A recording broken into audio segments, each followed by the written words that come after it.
ஒன்னு ரெண்டு ஒழுங்கா படிக்காதவனை எல்லாம் நிதியமைச்சரா போட்டு நாங்க நாங்க என்ன நினைச்சுக்கிட்டோம், இங்க பாரு உலகத்துலடா கணித மேதை ராமானுஜம் பிறந்த நாட்டுல அவன் கூட்டத்துக்கு இல்ல ஒன்னு ரெண்டு ஒழுங்கா தெரியாதவன்லாம் நிதியமைச்சர் ஆயிட்டோம், மீன்வளத்துறை அமைச்சரா. இப்படி பேசுவதாலேதான் நீங்கள் தற்குறி.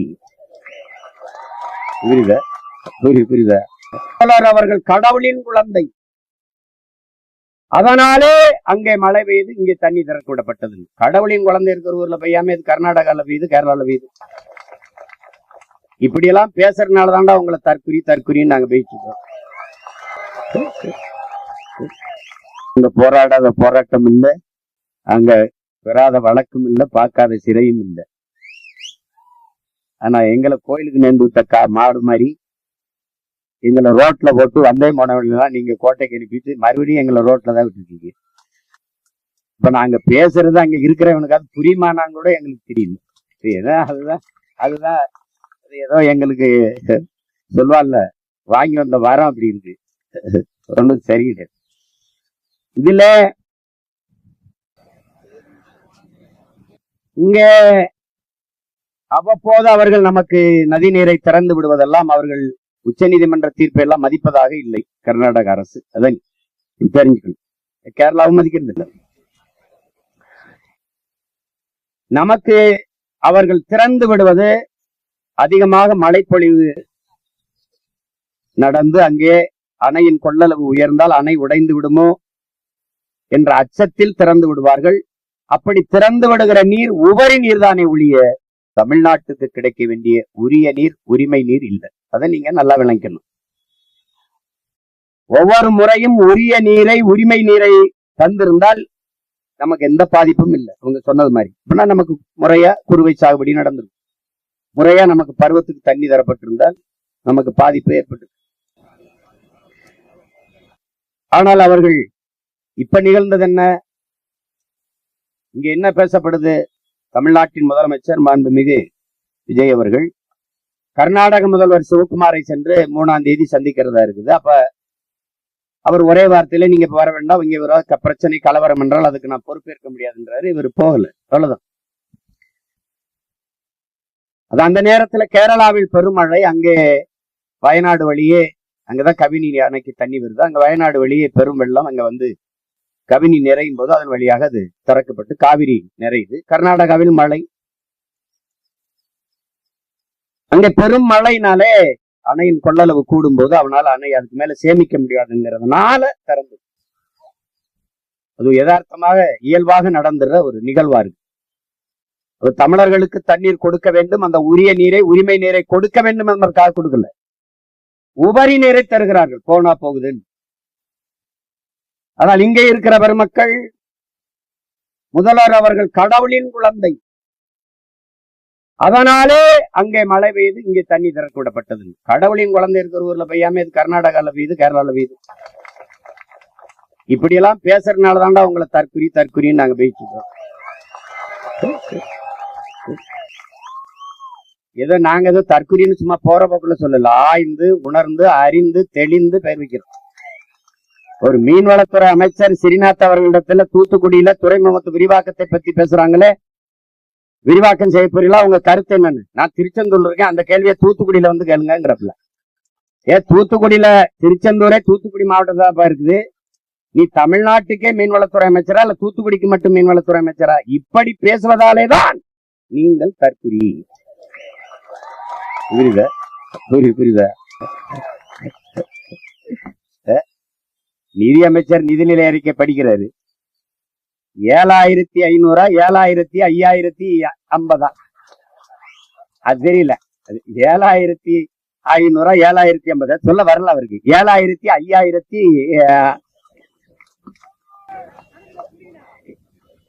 அப்புறம் அது 8900, அது வரல. 8000 9000, ஐயோ என்னவோ. ஒன்னு ரெண்டு ஒழுங்கா படிக்காதவனை எல்லாம் நிதியமைச்சரா போட்டு நாங்க என்ன நினைச்சுக்கிட்டோம், இங்க பாரு உலகத்துலடா கணித மேதை ராமானுஜம் பிறந்த நாட்டுல அவன் கூட்டத்துக்கு இல்ல ஒன்னு ரெண்டு ஒழுங்கா தெரியாதவன்லாம் நிதியமைச்சர் ஆயிட்டோம். என்னன்ப என எழுத்தன்பை இரண்டும் கண்ணன்ப வாழும் உயிருக்குங்கிறான் வள்ளுவ பெருமகனார். ஏன்? எழுத்து வருவதற்கு முன்னே என்னை கண்டுபிடித்தவன் என் இன மக்கள் என்பதை புரிஞ்சுக்கணும். முதல் நிலம் தாண்டி இரண்டாவது நிலத்தில முல்லை நிலத்தில் ஆடு மாடுகளை வளர்க்க தொடங்குகிற போதே அதை எண்ணுவதற்கு ஒன்னு ரெண்டை கண்டுபிடித்த இனத்தின் கூட்டம் நாங்கள். அதனாலதான் என்னன்பை என எழுத்தன்பை இரண்டும் பாடுறாரு. அப்படி வந்த கூட்டத்துல ஒண்ணும் தெரியல. உலகம் எங்களை பாக்குது. இனிமே எந்த பெருமையும் நீ பேச முடியாது. நான் யாரு தெரியுமா? நான் சேர சோழ பாண்டியன் பரம்பரை. நான் யாரு தெரியுமா? புலித்தேவன் வாரிசு. நான் தீரன் சின்னமலை பேர. டே போடாங்க போடாங்க போட கேவலப்படுத்திடுவான். கம்பன் இளங்கோ போப்பா அப்படின்றான். ஒரு பெருமையும் உனக்கு கிடையாது. இப்ப இந்த சூழலில் இங்கே பேசியவர்களாம் குறிப்பிட்டார், நாங்கள் தேர்தலில் வெல்லாதிருக்கலாம், தேர்தலில் தான் வெற்றி பெறவில்லை, கொண்ட கொள்கையில் நிலைப்பாட்டில் உறுதியாக நிற்கக்கூடிய கூட்டம். இந்த மண்ணுக்கும் மக்களுக்கும் ஒன்றென்றால் உயிரை விட மேலானது என் மக்களின் உரிமை என்பதில் முன்னாடி நிற்கக்கூடிய பிள்ளைகள் தான். ஏனென்றால் அப்படிப்பட்ட பரம்பரையில் வந்த மக்கள் நாங்கள். அடிமை வாழ்வினும் உரிமை சாவு மேலானது, சரணடைந்து வாழ்வதை விட சண்டையிட்டு சாவது மேலானது, மண்டியிட்டு வாழ்வதை விட மரணத்து மானத்தோடு மாண்டு போவது மேலானது. உயிரை இழக்கலாம், உரிமையை இழக்கலாமா? உயிர் உன்னதமானதுதான், நான் அறிவேன். ஆனால் அந்த உயிரினும் மேலானது எமது உரிமை, எமது இனத்தின் விடுதலை என்ற முழக்கத்தை முன்வைத்தவன் எங்கள் உயிர் தலைவன் மேதகுவே பிரபாகரன் அவர்கள்.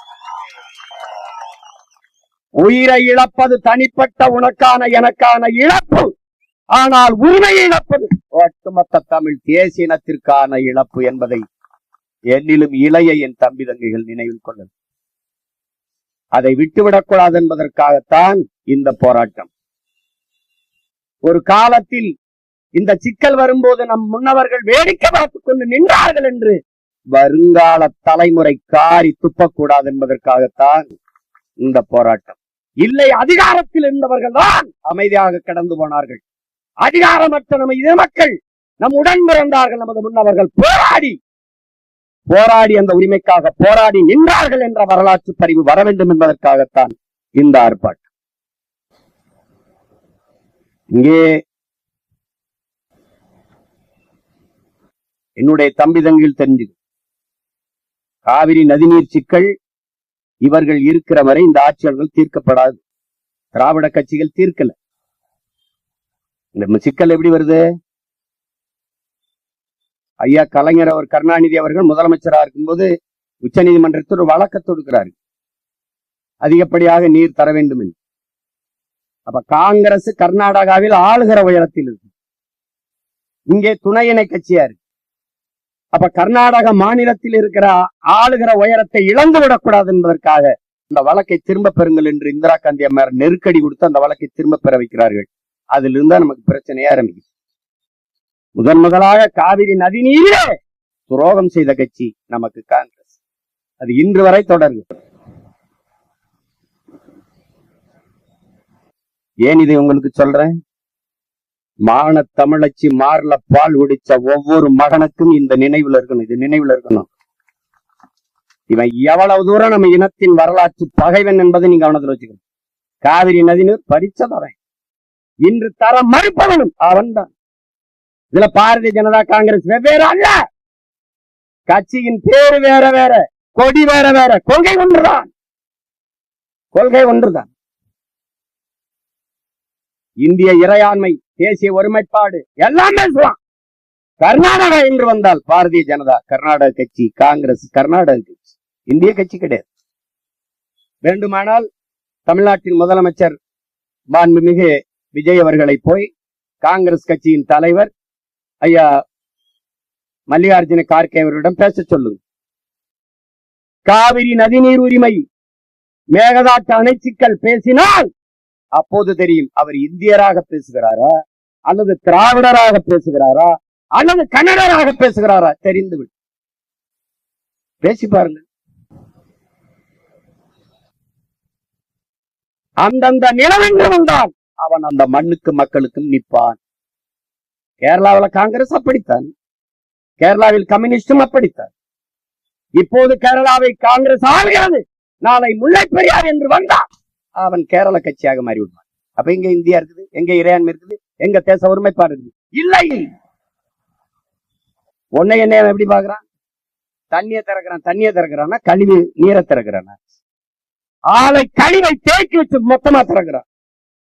அப்ப நம்முடைய நதியை, நம்முடைய நிலத்தை என்ன செய்யறான்? காவாய், கழிவு நீர் ஓடுகிற கால்வாயா கருது.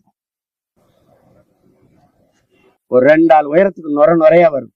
ஆலைகளில் அந்த கழிவை தேக்கி வச்சு, சாய கழிவை தேக்கி வச்சு சரியாக தண்ணியை திறக்கிறவோ திறந்து விட்டுவான். எப்படியோ நாசமா போகட்டும் தமிழ்நாடு. அப்போ அவனுடைய கழிவு நீர் வடிகிற கால்வாய் நீ.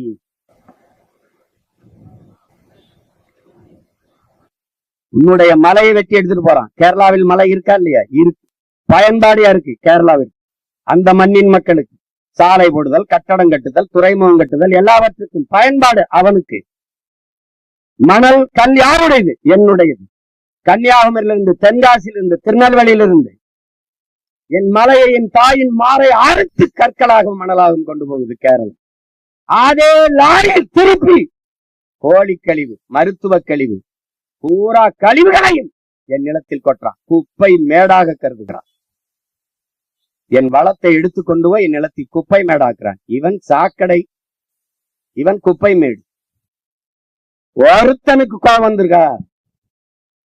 கேரள முதல்வர் கடிதம் எழுதுகிறார், என் உடன் பிறந்தானே, இங்கே கட்டுமான பணிகள் பாதிக்கப்படுகிறது, மணல் தேவை, கற்கள் தேவை அதிகப்படுகிறது, அதனால் தடையின்றி தமிழ்நாட்டிலிருந்து அதை அனுப்புவதற்கு ஏற்பாடு செய்யுங்கள் என்று.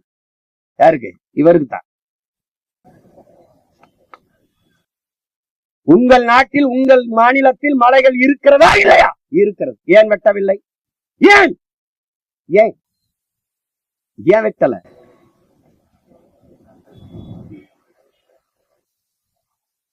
இந்த கேள்வி எழாத வரை இந்த இனம் எழாது வாழாது. அதை நீ கவனத்தில் வச்சுக்கிட்டு சிந்தி. நீ இன்னைக்கு மேகதாத்தில் அணையை கட்டியே தீரன் என்று சொல்கிற சிவகுமார் யாரு?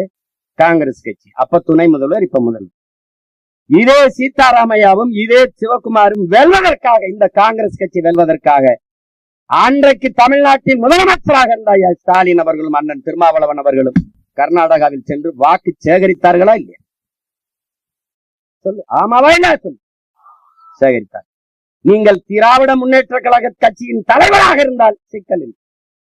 தமிழ்நாட்டின் முதல்வராக இருந்து நீங்க எப்படி போய் அவர்கள் வெற்றிக்கு வாக்கு சேகரித்தீர்கள்? ஒரு சொட்டு தண்ணி தர முடியாது என்கிறார்களே, அதற்காகவா? மேகதாதில் அணை கட்டிய தூரம் என்று 9,000 கோடி பிஜேபி ஆட்சியிலும் ஒதுக்கினான், இவன் ஆட்சியிலே ஒதுக்குறான். அப்ப ரெண்டுக்கு என்ன வேறுபாடு இருக்கு? காங்கிரஸ் வந்தாலும் தமிழர்களுக்கு தண்ணி இல்லை, பாரதிய ஜனதா வந்தாலும் தமிழர்களுக்கு தண்ணி.